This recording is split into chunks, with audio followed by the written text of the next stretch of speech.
Russia Ukraine പ്രശ്നത്തിൽ ഏതെങ്കിലും രീതിയിൽ യുദ്ധം അവസാനിപ്പിക്കണം എന്ന് അമേരിക്ക ഇപ്പോൾ ശക്തമായ ശ്രമങ്ങൾ ആരംഭിച്ചിരിക്കുകയാണ്. ഇത് സാധാരണ ഒരു ശ്രമം അല്ല.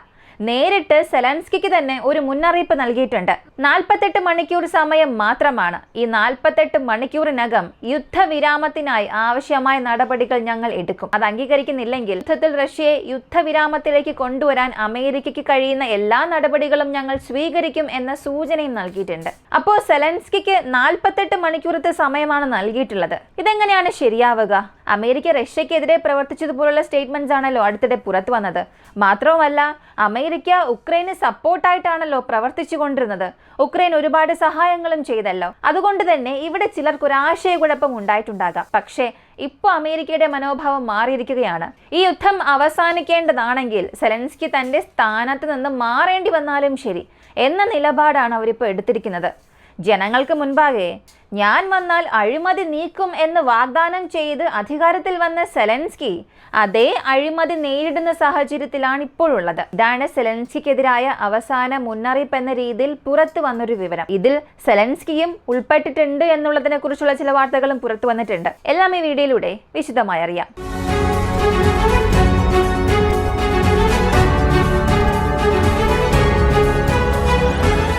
സെലൻസ്കിക്കെതിരായ അഴിമതി ആരോപണങ്ങൾ. വാസ്തവത്തിൽ റഷ്യ ഉക്രൈൻ യുദ്ധം ആരംഭിക്കുന്നതിന് മുൻപ് വരെ ഉക്രൈനെതിരെ ഇത്തരം വലിയ അഴിമതി ആരോപണങ്ങൾ ലോകരാജ്യങ്ങൾ അത്രയും ശ്രദ്ധിച്ചിരുന്നില്ല.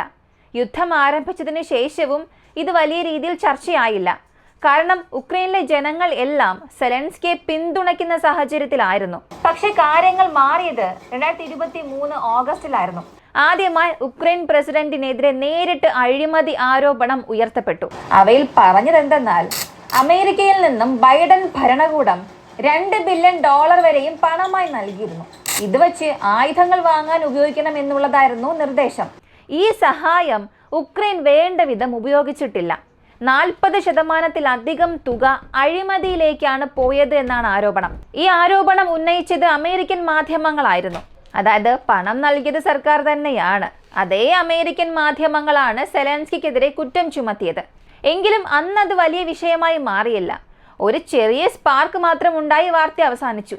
പക്ഷെ അതിനുശേഷമാണ് യഥാർത്ഥ പ്രശ്നം തുടങ്ങിയത്. ഓരോ കുറ്റാരോപണങ്ങളായി ഉയരാൻ തുടങ്ങി. സെലൻസ്കിയെയും അദ്ദേഹത്തിന്റെ അടുത്ത സുഹൃത്തുക്കൾ, അദ്ദേഹത്തിന് കീഴിൽ ജോലി ചെയ്യുന്ന അധികാരികൾ, ഇങ്ങനെ പൂർണ്ണമായും ഇവരിൽ ഒരു അഴിമതി കുറ്റാരോപണം വരാൻ തുടങ്ങി. ഇതിനും അമേരിക്ക ഇപ്പോൾ നൽകിയിട്ടുള്ള അവസാനത്തെ 48 മണിക്കൂർ മുന്നറിയിപ്പ് ഇതിനും ബന്ധമുണ്ട് എന്നാണ് പറയുന്നത്.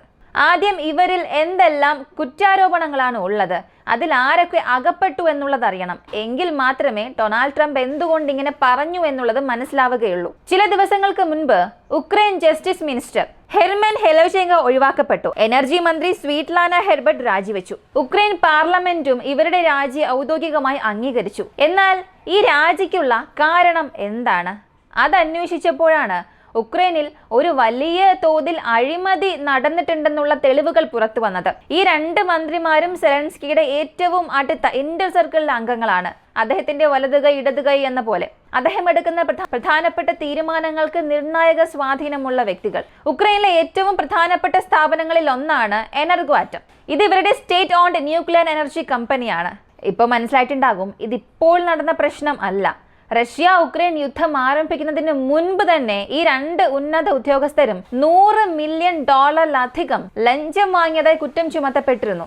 ഉക്രൈനിലെ NABO, national anti corruption bureau അന്വേഷണം ആരംഭിച്ചതിന് ശേഷമുള്ള അവസ്ഥ ഇങ്ങനെയായിരുന്നു. അതായത് അഴിമതി ഒറ്റ ഡിപ്പാർട്ട്മെന്റിൽ മാത്രമല്ല സംഭവിച്ചത്. യുദ്ധകാലത്ത് ഈ ഫോഴ്സ്ഡ് മൊബിലൈസേഷൻ നടക്കുമല്ലോ. നിങ്ങൾ സൈന്യത്തിൽ പോകണം, രാജ്യത്തിനായി യുദ്ധം ചെയ്യണം, ചാവേണ്ടി വന്നാലും അത് ദേശത്തിനു വേണ്ടിയുള്ള ത്യാഗമാണ്. ഇങ്ങനെ ജനങ്ങളെ നിർബന്ധിപ്പിച്ചു. പക്ഷേ പണക്കാർ, ഈ സ്വാധീനമുള്ളവരൊക്കെ എന്ത് ചെയ്യും? അവർ പണം കൊടുത്ത് രക്ഷപ്പെടും, പകരം വേറെ ആരെയെങ്കിലും അയക്കാൻ പറയും. എന്നാൽ ഉക്രൈൻ സർക്കാരിന്റെ നിയമം അവിടെ വ്യക്തമായിരുന്നു. യുദ്ധകാലത്ത് ഓരോ കുടുംബത്തിലും കുറഞ്ഞത് ഒരാൾ സൈന്യത്തിൽ പോകണം. അതിന്റെ പകരം മറ്റൊരാളെ അയക്കുന്നത് നിയമവിരുദ്ധമാണ്. ഈ വ്യാജ പകരക്കാരെ അയക്കാനുള്ള ലഞ്ചം മാത്രം $60 മില്യൺ ഈ 2 ഉന്നത ഉദ്യോഗസ്ഥർക്ക് എത്തിയതായാണ് അന്വേഷണം പറയുന്നത്. അപ്പോൾ ഇവിടെ ഈ അഴിമതി ഊർജ്ജ മേഖലയിൽ മാത്രം അല്ല. നിർബന്ധിത സൈനിക റിക്രൂട്ട്മെന്റ്, വിദേശ രാജ്യങ്ങളിൽ നിന്നും ഉക്രൈനിലേക്ക് വന്ന ആയുധങ്ങൾ ബ്ലാക്ക് മാർക്കറ്റിൽ വിറ്റത് എന്നിങ്ങനെ എല്ലാ മേഖലകളിലും അഴിമതി നടന്നതായാണ് ആരോപണം. എന്നാൽ ഇവയൊന്നും ഇതുവരെയും തെളിയിച്ചിട്ടില്ല. വിസ്തൃതമായ അന്വേഷണം മാത്രമാണ് ആരംഭിച്ചിട്ടുള്ളത്. ശരി, ഈ അന്വേഷണം എന്തുകൊണ്ട് ഇപ്പോൾ നടത്തുന്നു? ഒന്നുകിൽ അമേരിക്ക പ്രശ്നം അവസാനിപ്പിക്കാൻ ശ്രമിക്കണം, അല്ലെങ്കിൽ അമേരിക്ക ഇതിലൂടെ എന്തെങ്കിലും ഗെയിം പ്ലാൻ ആണോ ചെയ്യുന്നത് നോക്കിയാൽ അതും ഇവിടെ സംഭവിക്കുകയാണ്. ഇതിൽ ആദ്യത്തെ ബലിയാടാകാൻ പോകുന്നത് സെലൻസ്കി തന്നെയാണ്. ഏകദേശം 10 ദിവസം മുൻപ് യൂറോപ്പിലെ ഒരു വലിയ പത്രം അവരുടെ വാർത്തയിൽ പ്രസിദ്ധീകരിച്ചൊരു കാര്യം ഇതായിരുന്നു: അഴിമതി കേസിൽ സെലൻസ്കി ജയിൽ ജീവിതം നേരിടാൻ പോകുന്നു. യുദ്ധം അവസാനിച്ചാലും ജീവപര്യന്തം ജയിലിൽ പോകാനുള്ള സാധ്യത. ഈ വാർത്തയ്ക്ക് അടുത്ത ദിവസം തന്നെ മറ്റൊരു കുറ്റാരോപണം വന്നു. അഴിമതി പണം ഉപയോഗിച്ച് നിരവധി സ്വർണ്ണ ആഭരണങ്ങളും സ്വർണ്ണ വസ്തുക്കളും വാങ്ങിയതായി. എന്നാൽ ഇതിലൊന്നിലും വ്യക്തമായ തെളിവില്ല. റിപ്പോർട്ട് ചെയ്ത വാർത്തകളെ അടിസ്ഥാനമാക്കി മാത്രമാണ് ആരോപണം. അത്തരത്തിലുള്ള നിരവധി കുറ്റങ്ങൾ സെലൻസ്കിക്കെതിരായി നിരന്തരം ഉയരുന്നുണ്ട്. ഇതിന് പിന്നിൽ ആരാണ്? അമേരിക്കയാണോ? തീർച്ചയായും അമേരിക്ക തന്നെയാണ്. ഇത് പലർക്കും ഒരു ഞെട്ടലായിരിക്കാം. അമേരിക്ക എന്തിനിങ്ങനെ ചെയ്യുന്നു? ഈയൊരു സംശയം നിങ്ങൾക്കുണ്ടാകാം. പക്ഷേ ഇത് ചെയ്തുകൊണ്ടിരിക്കുന്നത്, ഇതിന് പിന്നിൽ ഓരോ വാർത്തകൾ വരുന്നത്, ഉക്രൈൻ ഗവൺമെന്റിനെ സമ്മർദ്ദത്തിലാക്കുക, മന്ത്രിമാരെ പിരിച്ചുവിടുക, രാജിവെക്കൽ, അന്വേഷണം എന്നിവയെല്ലാം സംഭവിക്കുന്നത് അമേരിക്കയിലൂടെയാണ്. അപ്പോൾ അവസാനം ബലിയാടാകുന്നത് സെലൻസ്കിയും അദ്ദേഹത്തിന്റെ സർക്കാരും തന്നെയാണ്. ഇപ്പോൾ എന്തുകൊണ്ട് അമേരിക്ക ഇങ്ങനെയൊരു സമ്മർദ്ദം ചെലുത്തണം? യുദ്ധത്തിൽ ഉക്രൈൻ തോൽക്കുകയാണെങ്കിൽ അമേരിക്കയ്ക്കും അത് പ്രശ്നം അല്ലേ? ഇങ്ങനെ നിങ്ങൾക്കിപ്പോൾ തോന്നാം. യഥാർത്ഥത്തിൽ റഷ്യ ഉക്രൈൻ യുദ്ധം ഇപ്പോൾ ജയം തോൽവി എന്ന ഘട്ടത്തെയും മറികടന്ന് രാഷ്ട്രീയ സമ്മർദ്ദത്തിന്റെ യുദ്ധമായി മാറുകയും ചെയ്തിട്ടുണ്ട്. സമീപകാല വാർത്തകളെല്ലാം കാണിക്കുന്നത് നോക്കിയാൽ മനസ്സിലാകും. അമേരിക്ക ഉക്രൈനെ സമ്മർദ്ദം ചെലുത്തുന്നുണ്ട്. റഷ്യയുമായി സമാധാനത്തിൽ പോകാൻ എന്തെല്ലാം വിട്ടുകൊടുക്കണമെന്നിവർ നിർദ്ദേശിക്കുന്നു. ആദ്യം ഉക്രൈനെ പിന്തുണച്ചുകൊണ്ടിരുന്ന അതേ അമേരിക്ക ഇപ്പോൾ നേരെ വിപരീതത്തിനെതിരെ നിലകൊള്ളുന്നു. ഇവരുടെ ആദ്യ നീക്കം തന്നെ 28 പോയിന്റ്സ് ഉള്ള ആ പീസ് പ്ലാൻ ആണ്. ഇത് ഉക്രൈനോടൊന്നും കൂടി ആലോചിക്കാതെയാണ് അമേരിക്ക തയ്യാറാക്കിയത്. ഇതിന് ഉഗ്രഹണം എന്താണെന്ന് അറിയണ്ടേ? ഇത് ഞങ്ങൾ ഒരിക്കലും അംഗീകരിക്കില്ല. ഞങ്ങളോട് ചോദിക്കാതെയാണ് നിങ്ങൾ ഇത് തയ്യാറാക്കിയത്. ഇതൊരിക്കലും നീതിയല്ല എന്ന്. എന്നാൽ അമേരിക്കയുടെ മറുപടി: ഇതാണ് പ്ലാൻ, മാറ്റങ്ങൾ വളരെ കുറവായിരിക്കും.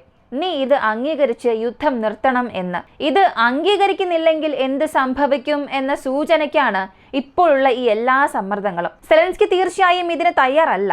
അദ്ദേഹം പറഞ്ഞത് ഉക്രൈന്റെ അഭിമാനം ഞങ്ങൾ ഒരിക്കലും കൈവിട്ടു കൊടുക്കില്ല എന്നാണ്. കഴിഞ്ഞ 3 ദിവസങ്ങൾക്ക് മുൻപ് ഏകദേശം 12 മിനിറ്റ് ദൈർഘ്യമുള്ള ഒരു വീഡിയോയിൽ അദ്ദേഹം ഈ പ്രശ്നങ്ങളെയൊക്കെ പരോക്ഷമായി വ്യക്തമാക്കിയിരുന്നു. ഞങ്ങളോട് അടങ്ങാൻ പറയുകയാണ്, ഞങ്ങളെ കീഴടങ്ങാൻ സമ്മർദ്ദിക്കുന്നു, ഉക്രൈനെ സമ്മർദ്ദത്തിലാക്കാൻ കഴിയുന്ന എല്ലാ മാർഗങ്ങളും ഉപയോഗിച്ച് അമേരിക്ക തന്നെ പരോക്ഷമായി സന്ദേശങ്ങൾ കൊടുക്കുകയാണ്. നിങ്ങൾ ഞങ്ങൾ പറയുന്നത് കേൾക്കണം എന്ന നിലയിലൊക്കെ. ഇതായിരുന്നു 2-3 ദിവസത്തിന് മുൻപ് ഉക്രൈൻ പറഞ്ഞത്. ഇതേ രീതിയിലുള്ളൊരു പ്രസ്താവന മുൻപ് വന്നിട്ടുണ്ടായിരുന്നു. 2022 റഷ്യ ഉക്രൈനിലേക്ക് ഇൻവേഷൻ നടത്തിയപ്പോൾ തന്നെ ഇതുപോലൊരു വീഡിയോയിലൂടെ അദ്ദേഹം ഇങ്ങനെ ചില കാര്യങ്ങൾ പറഞ്ഞിരുന്നു. ഇപ്പോൾ പിന്നെയും അതേ സർക്കിളാണ് സംഭവിക്കുന്നത്. സത്യം പറഞ്ഞാൽ സെലൻസ്കിക്കും ഇപ്പോൾ മറ്റു മാർഗം ഇല്ല.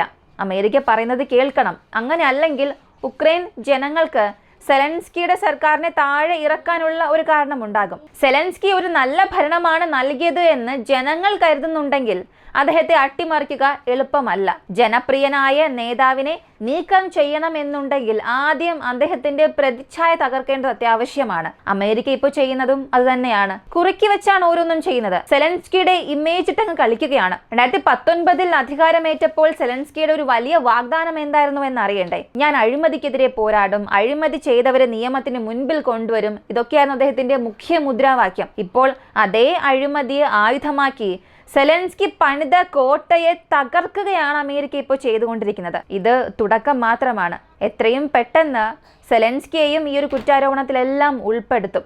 അതിനുള്ളൊരു കാരണം ഞാനിപ്പോൾ പറയാം. സെലൻസ്കിയുടെ ഏറ്റവും അടുത്ത സുഹൃത്തുക്കൾ: Andry Yermak, chief of staff, കൂടാതെ കീവിലെ മുൻ ഗവർണറും സെലൻസ്കിയുടെ പ്രൊഡക്ഷൻ കമ്പനിയായ ക്വാർട്ടൽ 95ന്റെ സഹ ഉടമയും. ഈ ക്വാർട്ടൽ 95 കമ്പനി സെലൻസ്കിയും ഈ ഒരു സുഹൃത്തും ചേർന്നാണ് റൺ ചെയ്യുന്നത്. കൂടെ തന്നെ റെസ്റ്റോഹോമർ, ഇദ്ദേഹത്തിന്റെ പേരിലും വലിയ അഴിമതി കേസുകൾ ഉന്നയിച്ചിട്ടുണ്ട്.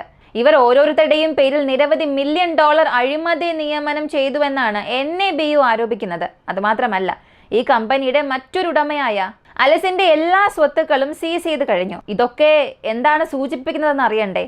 ഒരു ലളിതമായ ഉദാഹരണം ഞാൻ പറയാം. ഇപ്പോ കേരളത്തിലെ മുഖ്യമന്ത്രി അദ്ദേഹത്തിന്റെ മകളുടെ കമ്പനി സീസ് ചെയ്യുകയാണെങ്കിൽ അത് നേരിട്ട് മന്ത്രിയുടെ കുടുംബത്തെ തന്നെ ബാധിക്കും. അതാണിപ്പോൾ ഉക്രൈനിൽ സംഭവിക്കുന്നത്.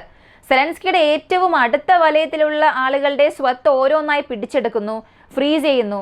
അപ്പോൾ നേരിട്ട് അത് സെലൻസ്കിയുടെ രാഷ്ട്രീയ നിലപാടിനെയും വ്യക്തിപരമായ സ്വത്തുക്കളെയും തകർക്കുന്ന ഒരു നീക്കം തന്നെയാണ്. അത് പിന്നെ രാഷ്ട്രീയ വേദിയിലേക്ക് ഉയരും വളരെ വേഗത്തിൽ തന്നെ. അപ്പോൾ ജനങ്ങളുടെ മനസ്സിൽ സെലൻസ്കിക്ക് ഒരു ബാഡ് ഇമേജ് വരണം. അത് ഇതിനകം തന്നെയുണ്ട്. പക്ഷേ വീണ്ടും തെറ്റിദ്ധാരണകൾ വളർത്തുകയാണ്. ഇതിനെ കൂടുതൽ വലുതാക്കുമ്പോൾ, സെലൻസ്കിക്കെതിരായ ഒരു പ്രക്ഷോഭം ഉണ്ടാകുമ്പോൾ അത് ചോദ്യം ചെയ്യുവാൻ പോലും അവിടെ ആരും ഉണ്ടാവുകയില്ല. അപ്പോൾ അമേരിക്ക നൽകിയിട്ടുള്ള ഈ 48 മണിക്കൂർ അന്ത്യശാസനം, ഇത് പിന്നിലൂടെ ഓൾറെഡി ഒരു ബോംബ് പൊട്ടിച്ചിട്ടാണ് അമേരിക്ക 48 മണിക്കൂർ ഒരു സമയം നൽകിയിട്ടുള്ളത്. യഥാർത്ഥത്തിൽ ഇതൊരു വലിയ സമ്മർദ്ദ നീക്കം തന്നെയാണ്. സെലൻസ്കി അംഗീകരിച്ചാൽ അദ്ദേഹത്തെ ജയിലിലേക്ക് വിടും പുതിയ സർക്കാർ വന്നതിന് ശേഷം. ഇനി അംഗീകരിക്കാതെ നിന്നാൽ അദ്ദേഹത്തെ അധികാരത്തിൽ നിന്നും പുറത്താക്കും. എന്ത് ചെയ്താലും ഏത് വഴിയിലും അദ്ദേഹം ജയിലിൽ പോകുമെന്നുള്ളത് ഉറപ്പാണ്. ഇത് അടുത്ത ദിവസത്തിൽ തന്നെ നടക്കാനും ഇടയുണ്ട്. അതിനുള്ള എല്ലാ തയ്യാറെടുപ്പുകളും അമേരിക്ക നടത്തി കഴിഞ്ഞു. സത്യത്തിൽ അമേരിക്കയെ വിശ്വസിച്ച് യുദ്ധത്തിൽ ഇറങ്ങുന്നത്, അമേരിക്കൻ രാഷ്ട്രീയക്കാരെ ആശ്രയിച്ച് അവർ പറയുന്നത് കേട്ട് ഒരു പ്രശ്നത്തിൽ ഇറങ്ങിയാൽ എന്താകും എന്നുള്ളതിന് ഉക്രൈൻ പ്രസിഡന്റ് സെലൻസ്കി തന്നെ ഇവിടെ ഒരു വലിയൊരു എക്സാമ്പിളായി മാറിയിട്ടുണ്ട്. ഈ ഒരു വീഡിയോയെ കുറിച്ചുള്ള നിങ്ങളുടെ അഭിപ്രായങ്ങൾ കമന്റിൽ പറയുക. കൂടുതൽ അപ്ഡേറ്റ്സിനായി വോയിസ് ഓഫ് നമ്മുടെ ചാനൽ സബ്സ്ക്രൈബ് ചെയ്യുക. മറ്റൊരു വീഡിയോയുമായി വീണ്ടും കാണാം.